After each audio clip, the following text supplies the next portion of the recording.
In this video, we're going to be exploring where did vampires come from, and why did they spread from the countryside into the cities. I'm your host, and you're watching this channel. Join me today as we explore the history of vampires.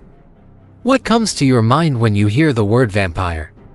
For most people, the first thing that pops up in their heads is the image of a pale, gaunt-looking man with sharp teeth and a blood-stained mouth. Some might even think of Bela Lugosi and her sparkly vampire lover from the Twilight Saga. But for others, vampires are nothing but a myth or a figment of an overactive imagination. Regardless of what one's personal belief is about these blood-sucking creatures of the night, it's hard to deny that vampires have become a household name, especially after Bram Stoker published his novel Dracula, which introduced the world to the infamous Count Dracula. That wasn't where vampires came from, though. The legend of vampires actually dates back to 1732, long before Stoker put pen to paper. In ancient times, there were tales of blood-sucking demons who preyed on humans. In the 18th century, those beliefs were still prevalent in Eastern Europe. People believed that vampires were spirits that used humans as vessels, causing them to bloat, rise from the dead, and drink the blood of family members. Even though this sounds straight out of a horror movie, these beliefs were so widespread that authorities had to intervene. During the 1700s, many Eastern European countries passed laws mandating that doctors perform post-mortem examinations to determine whether or not the cause of death was due to a vampire. In some cases, if the deceased person showed signs of vampirism, their bodies were exhumed only to find that the body was bloated, the skin was pale, and there were spots on the body where it appeared as though blood had been sucked out. Of course, none of this evidence was conclusive proof that vampires were real, but it certainly led people to believe that they were. What do you believe? Do you think vampires are real or just a product of our overactive imaginations? Feel free to let me know your thoughts in the comments below. Also, before we move on, please remember to hit that like button and subscribe to show us your support. We really appreciate it. Now let's continue. As more and more reports of vampires began to surface, physicians and scientists started to take notice. They came up with a theory to explain these strange occurrences. According to them, when someone died, their blood would settle in their veins, causing their bodies to bloat and turn pale. Then, when the body began to decompose, the blood would be reabsorbed into the body through tiny blood vessels. Finally, as the body decomposed further, the blood would reappear on the skin, making it look as though the person had been the victim of a vampire attack. This scientific explanation seemed plausible at the time, and it helped to ease people's fears about vampires. However, we now know that this was not the true cause of these mysterious deaths. Reports of vampires continued to grow throughout the years, and eventually they made their way to the big city. But why did vampires suddenly start appearing in the towns and villages? Well, it turns out that there were a number of factors that contributed to this phenomenon.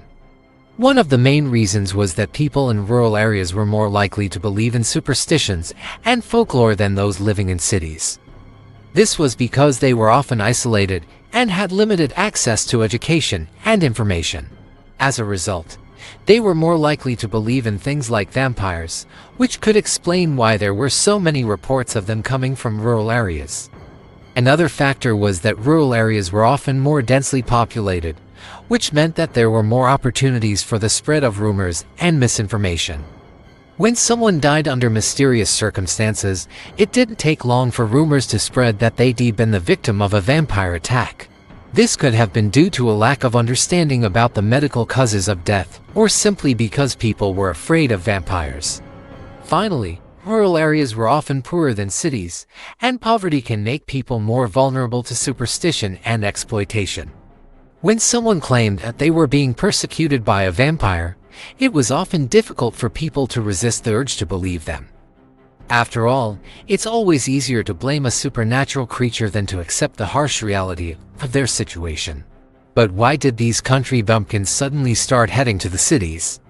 What made them abandon their superstitious ways? Well, as it turns out, they weren't exactly abandoning their beliefs. Instead, they were bringing them with them to the cities. When vampires started appearing in the countryside, people living there were understandably afraid. After all, these creatures of the night were said to be able to rise from the dead and drink the blood of family members. It's no wonder that people wanted to get as far away from them as possible. So it wasn't surprising that when farmers and villagers started heading to the cities in search of work, they also brought their beliefs about vampires with them. This meant that the cities soon became hotbeds for vampire lore and activity. In fact, it was in the cities where people were most afraid of vampires. Why were city dwellers so scared? Well, it could have something to do with the fact that cities were seen as places of darkness and sin. After all, they were densely populated, impoverished, and full of people who were desperate for a better life.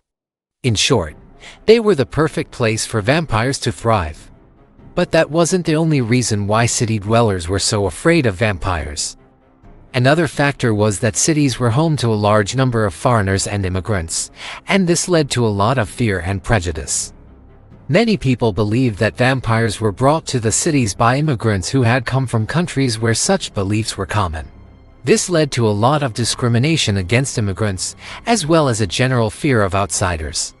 Finally, cities were also home to a large number of prostitutes and other marginalized groups, and these people were often accused of being vampires or at least associated with them.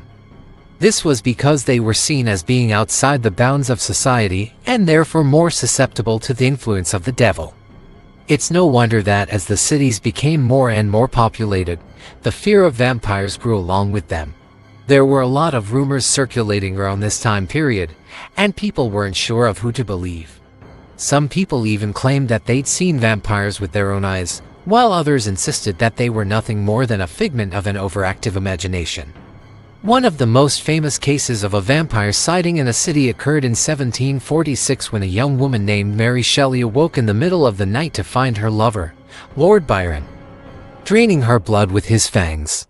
She managed to escape, but not before he'd bitten her and infected her with vampirism. Soon, she began exhibiting all the classic symptoms of the disease, including an insatiable thirst for blood, a heightened sense of smell and hearing, and a weakness for garlic. It wasn't long before she, too, was accused of being a vampire, and the two lovers became known as the infamous vampire couple of London. As the 19th century wore on, vampire sightings in cities became more and more common. People were beginning to believe that these creatures of the night were everywhere, lurking in the shadows and waiting for their chance to strike.